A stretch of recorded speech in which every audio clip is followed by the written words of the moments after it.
పరిష్కారాలను అందిస్తూ ప్రజల కోరికలు, ప్రజల సమస్యలను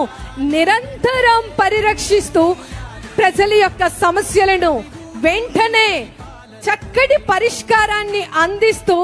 సమస్యలు లేకుండా వినూత్నమైనటువంటి కార్యక్రమాలను నిరంతరం చేపడుతూ ప్రజా శ్రేయస్సుకై పాటుపడుతోంది ఆంధ్రప్రదేశ్ రాష్ట్ర ప్రభుత్వం. సమస్యలలో ఉండేటటువంటి ప్రజలను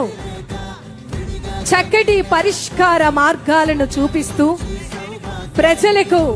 వారి యొక్క ఆలోచనల విధానాలన్నీ కూడా రూపం దాల్చే విధంగా మరి ఇంత చక్కటి బృహత్తరమైనటువంటి కార్యక్రమానికి శ్రీకారం చుట్టి